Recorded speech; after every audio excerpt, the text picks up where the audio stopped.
Vamos começar a entrevista. Eu vou fazer um pedido aos senhores. Façam uma pergunta só, tá? Para poder a gente fluir e terminar logo a coletiva. Olá, boa noite, Carpini, tudo bem? Boa noite. Queria que você avaliasse essa partida do Vitória hoje à noite. Bom, boa noite. Uma partida igual em vários aspectos, de algumas oportunidades para ambas as equipes. O jogo se desenhava aí para quem abrisse o placar dificilmente uma virada, um jogo muito ajustado. Em alguns momentos o Botafogo foi melhor, em outros momentos o Vitória foi melhor. Jogo passado a trave foi a nosso favor, hoje foi contra. Nós tivemos alguns aspectos que a gente não controla, e eu não vou entrar muito no mérito da arbitragem, mas interferiu diretamente no resultado da partida. O segundo lance, o lance do Everaldo no finalzinho ali, depois ele já foi substituir o lateral direito. O lance de 1-1 com situação de entrar na área, é lance de amarelo, acho que vocês concordam. Segundo amarelo, expulsão, ele não deu. Na sequência, o treinador tirou o lateral direito. Então, isso é um absurdo, né? O primeiro lance do gol eu acho muito questionável. Eu não vi falta do Wagner, eu vi o goleiro saindo em direção à bola e se chocando com o zagueiro, não o meu atleta indo e interferir a ação do goleiro. Acho que poderia um lance pelo menos ser revisado no VAR, assim como foi o lance do pênalti, e durante todo o segundo tempo com erros e controle da partida onde o jogo não fluiu. E sem contar, eu falei que não ia falar muito, mas é complicado. A gente vai, não que a gente também peça por favor ao árbitro, mas a falta de respeito com que eles tratam os profissionais, eu acho que é a nossa arbitragem. É lamentável hoje o que eles fizeram, mas nada vai mudar e eu não vou me alongar nisso. Eu acho que eu quero enaltecer a entrega dos atletas, como eu tenho feito sempre. A gente chega ao final de um ciclo aí de uma sequência muito pesada. Chegamos bem, desde o jogo do Fluminense, aí, se eu não me falha a memória, são 4 jogos ou 5 rodadas que a gente figura aí fora do Z4. Isso é importante para o aspecto emocional. Claro que o que vale é a 38ª rodada, não é agora. Em relação ao jogo, muito próximo, em alguns momentos acho que o empate seria mais justo, mas página virada, agora o descanso mais que merecido, precisamos recuperar alguns atletas, recuperar nosso DM e a gente intensificar nossas buscas aí para a gente poder se fortalecer para a sequência.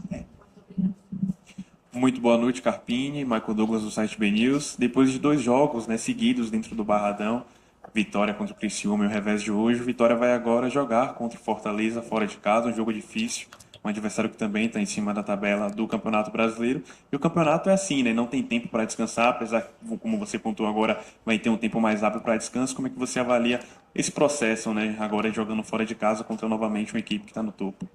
Pensar jogo a jogo, fizemos bons jogos fora de casa, em alguns momentos fizemos bons jogos acompanhando de resultado, como foi o caso de Fluminense, em outros momentos trouxemos pontuações, como foi Cuiabá e Juventude. Naquele momento, talvez muitos não enalteceram o ponto, mas o Juventude, quase todas as equipes que enfrentaram no Jacone perderam.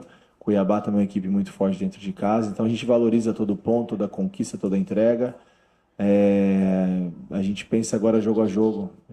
Tem uma sequência dura, assim como toda a sequência desse nível de competição, que é a Série A do Campeonato Brasileiro. Então a gente precisa recuperar fisicamente, recuperar o aspecto mental, que eu acho que é muito importante, um pouco do descanso, né, para esses atletas, para a gente voltar um pouco mais zerado para essa nova sequência de jogos, começando pelo Fortaleza. Vamos pensar jogo a jogo. Carpini, boa noite. Um ponto me chama a atenção. O Vitória lutou muito para a contratação do jogador Daniel Júnior, né? O meio atacante Daniel Júnior foi para o mercado, brigou com o Curitiba na época e contratou o jogador. Hoje ele é pouco utilizado desde a sua chegada também. Eu gostaria de saber se há algum problema físico, técnico, ou é Não, opção é sua mesmo. opção minha. E quando ele chegou também não estava aqui, era um outro critério, uma outra avaliação. Acho que ele é um bom jogador. Meu primeiro jogo aqui eu dei oportunidade, ele entrou, fez o gol. No segundo ele foi titular e não foi bem. E depois disso ele teve 2 lesões, ele perdeu um tempo no processo, foi para o final da fila. O Mateuzinho, no meu ponto de vista, e eu que tomo as decisões, está melhor que ele. E o Jamota tem entrado muito bem, hoje ele tem que esperar a vez dele. a fila anda e quando ele tiver a oportunidade, ele mostra que seja 5, 10, 15 minutos, ele vai ter mais minutagem. O fato de ter feito esforço, de estar, de não estar, para mim, pouco importa. Carpini, gostaria de saber sobre a opção pelo Lepo na zaga no lugar ao invés do Bruno Vini e como foi a atuação dele hoje com a sua avaliação. Olha, eu sei que essa pergunta talvez a gente direcione ela pelo fato do erro. O Lepo não erra sozinho, assumimos toda a responsabilidade e é fato que viria essa pergunta, né? No primeiro jogo da minha estreia contra o Botafogo, quando eu escalei o Bruno Vini, as críticas foram grandes e ele bem fisicamente, bem clinicamente. Hoje ele se encontra no momento que ele volta de uma transição há mais de 30 dias sem jogar. E o Lepo fez 2 grandes jogos naquele setor. Então, se o Lepo vai bem, ninguém fala nada. Se o Lepo vai mal ou erra um lance como ele errou, por que não joga o Bruno Vini? Aí se põe o Bruno Vini, o Bruno Vini tá um mês sem jogar, não gosta. Então, sempre abre-se precedentes para isso. Mas são opiniões, eu respeito. Eu entendi que o Lepo fez um bom jogo, não só hoje, mas contra o Criciúma e na partida anterior. Um jogo de muita transição, de um ataque muito rápido. Eu acho que o Bruno Vini, pelo período que ele está fora, ele sofreria um pouco, assim como ele sofreu na própria partida do Botafogo, meia de estreia aqui. Se você puxar a memória, você vai lembrar como foram os lances. Ele vai ter, claro, a oportunidade de voltar a ocupar o seu espaço. É um jogador, Bruno Vini, que eu confio, gosto. E agora esse período de descanso para uns, intensificando os treinos para outros, ele vai começar a participar de novo e sem dúvida vai nos ajudar, mas para a partida de hoje, para a sequência, para a batida que vinha a equipe da maneira coletiva, não era jogo para o Bruno. Você acabou de dizer que não era jogo para Bruno, que ficou há 30 dias afastado, mas você colocou o Everaldo, que está quase 4 meses parado, tanto no jogo anterior quanto nesse. E aí, por que Everaldo, não Osvaldo, que teve um tempo menor de recuperação também, e essa questão do Bruno Vini, no caso que você já falou também? Tá. A questão do atacante, por mais que ele esteja um tempo fora, é diferente o comportamento dele dentro do jogo de um zagueiro.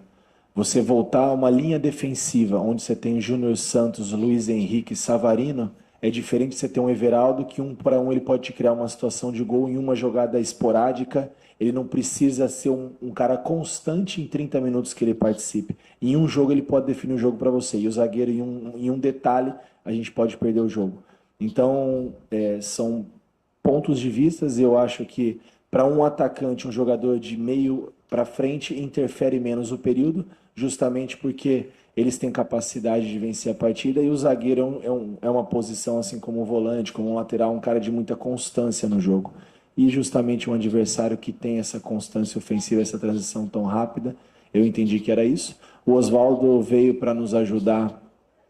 Hoje de manhã ele treinou, ele fez transição, ele só estava no banco ali como um figurante, como um cara que tem para nós uma referência, um pilar, uma liderança técnica, um cara que ajuda muito dentro do vestiário, e é importante nesse momento estarmos todos juntos. O Osvaldo tinha condições zero.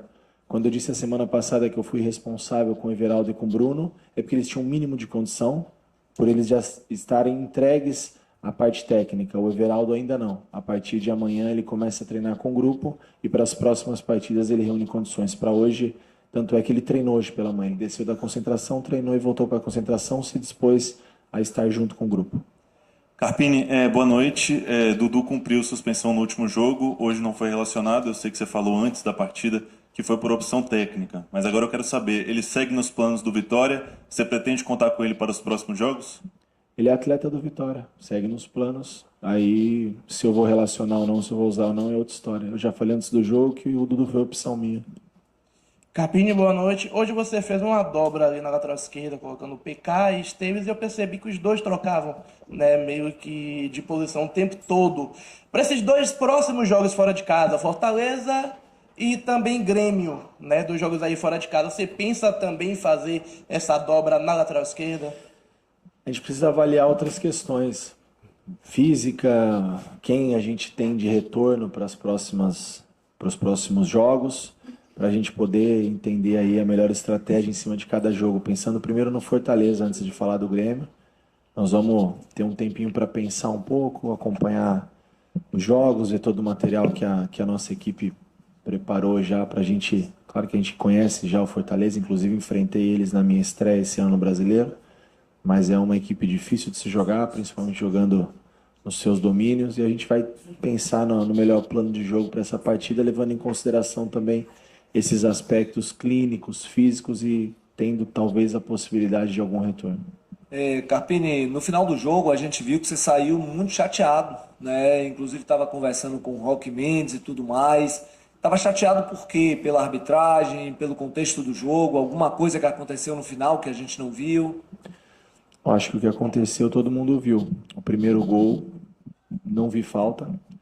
Acho que no mínimo poderia checar no VAR. Se ao contrário, às vezes a gente percebe, vamos falar besteira aqui. E o Alejandro também fez a falta. Eu olhei 10 vezes a imagem, tenho minhas dúvidas. Eu acho que Bandeira dali viu o lance, marcou muito rápido. Não sei se foi a comunicação do VAR, se foi o Bandeira, mas o Bandeira já correu lá para trás. Bandeira, enfim, também poderia ser checado o lance. O lance do 1-1 com o Everaldo no final do jogo ali com o lateral, ele já tinha amarelo. Foi lance para o segundo amarelo e para expulsão. 2 pesos e 2 medidas, na sequência tira o lateral e volta, põe um lateral, porque ele sabia que poderia correr e ser expulso, então assim, ficou mais nítido ainda. Então, a maneira que a arbitragem direciona ao profissional ali, nós não somos inimigos, e a gente também às vezes extrapola, passa do ponto. Eu não peço também por favor, mas também não falto com respeito da maneira que principalmente o quarto árbitro hoje falou do Vitória, do trabalho, ele sabe o que ele comentou, porque eles têm o áudio lá, não cabe a mim repetir, isso me chateou muito. E claro que o resultado, a expectativa era fazer um jogo de igual, e eu acho que nós fizemos em determinados momentos, e conquistar uma pontuação. Se não fosse a vitória, era importante somar. Como sempre, todos os jogos é importante somar nessa competição, mas é bom destacar que a equipe vem numa evolução, vem numa crescente, mais uma rodada que a gente fica fora do Z4, frisando também que isso não me preocupa tanto nesse momento, o Z4, mas o aspecto psicológico, a gente sabe que o Z4 é o Z4, a gente preocupa em estar na 38ª, 7ª, 6ª rodada que seja, já mais próximo de cumprir a nossa tarefa, que é a recuperação. A gente paga ainda muito pelo início da nossa competição. Carpini, boa noite. Eu sei que você já falou sobre isso aqui na coletiva, mas você, desde que chegou, tem sido muito transparente, né, aqui nas suas falas. E o Vitória hoje tem 3 volantes, você utilizou os 3 no time principal, ficou sem nenhum para utilizar no banco. E o Dudu não foi relacionado. Qual é o problema do Dudu? O problema do Dudu é técnico, é físico ou é disciplinar? Olha, eu utilizei os 3 volantes, como venho utilizando há muito tempo. Normalmente, quando eu faço a troca de um volante, a gente tenta abrir um pouco mais. O Giamota já fez essa função, o Mateuzinho. Hoje nós terminamos com a dupla de volante Matheus e Giamota no finalzinho, nos acréscimos, para tentar ganhar a partida.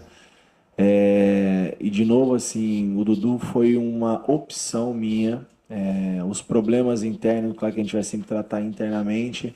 Algumas coisas vocês assistem, acompanham os jogos. Eu tenho as minhas opiniões, os meus contrapontos, e a gente é a terceira, com respeito, eu não estou criticando a pergunta, não, muito pelo contrário, mas é a terceira vez aqui que a gente está falando do Dudu. A gente vive um bom momento, a gente vem numa constante evolução, apesar do revés de hoje, teve coisas boas nessa partida, e a gente está falando do Dudu.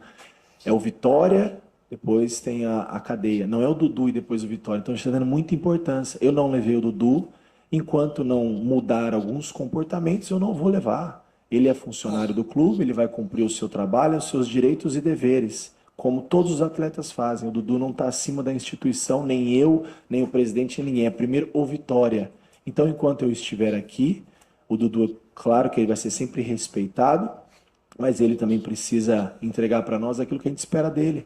E, na minha opinião também, o jogo contra o Corinthians, ele não entrou bem e comprometeu. Então, critério. O Dudu está fora desse jogo, no próximo eu não sei o que eu vou fazer, daqui a pouco ele pode jogar, pode não jogar, mas tem outras questões que me incomodam bastante, eu não vou mais falar do Dudu, não vou mais responder a pergunta do Dudu. Carpini, boa noite.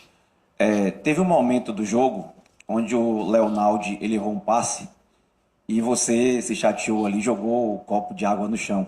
Acho que foi o momento assim que você expressou o sentimento também do torcedor por alguns erros de passe do Vitória. E, infelizmente, acabou saindo o gol do Botafogo também no erro dessa forma. Eu quero saber o que fazer para a gente minimizar esses erros E se você também tem algum feedback da diretoria sobre as contratações? A gente extravasa, porque o que o Léo quer, eu quero também, o que o torcedor quer, nós também queremos, minimizar os erros, caprichar nesses detalhes. É uma situação que a gente trabalhou muito essa bola de dentro e fora, e entrou o passe, era hora de ter um pouquinho de calma, a gente precipitou algumas ações, e aí, claro que a gente acaba extravasando, mas o Léo sabe o quanto ele é importante, o quanto ele tem ajudado, o quanto ele tem a minha confiança, a confiança do nosso grupo. E os erros a gente vai minimizar com trabalho, os erros a gente vai minimizar com um pouquinho mais de tempo agora para descansar. Algumas coisas dentro do jogo, como a tomada de decisão do atleta, isso a gente não controla, a gente cria alternativas, a tomada de decisão é deles. Em relação aos reforços, a gente tem trabalhado, intensificado muito essas buscas, né? E a gente divide aqui essas opiniões, informações, eu coloquei alguns nomes, diretoria, a gente tem se movimentado, o Ítalo, acho que até é um assunto que daqui a pouco outras pessoas podem pontuar melhor, porque são as pessoas que conduzem a negociação, no caso do nosso executivo do Ítalo, a gente tem trabalhado muito nisso, diariamente, junto com o nosso departamento de mercado, né, liderado pelo Cássio, a gente cobra muito que ele também traga nomes, pois o mercado também participa das escolhas que aqui estão, das escolhas que saíram, das que vão chegar. Claro que tem pesos e pesos dentro das escolhas, mas é bom a gente dividir também a responsabilidade, né? Eu acho que a gente exercer influência, assim, assumir responsabilidade, fica mais fácil. E a gente não adianta buscar um culpado, o executivo, o treinador, a diretoria, não. Nós temos um processo, e dentro desse processo a gente tem cobrado que o mercado também traga nomes e as coisas precisam dar um pouco mais rápido, né? Para que o Ítalo também possa se movimentar e fazer as coisas acontecerem. Tiago, boa noite. Fazer uma pergunta fora do assunto do jogo. O Vitória solicitou o retorno de 3 atletas do Itabuna. Queria saber se o desenvolvimento desses atletas vai ser feito de maneira gradativa, dentro dos treinos, ou se eles já podem ser usados agora para o Brasileirão. Podem ser usados, a gente não tem tempo de ser gradativo. Como eu falei, o atleta agora, nessa transição final, o restante da sua formação é jogando. Se eu for esperar eles estarem prontos e a gente corrigir, ajustar e colocar tudo que a gente pensa, vai passando o tempo e eles não vão ter oportunidades. Hoje o FAL teve a oportunidade de entrar novamente.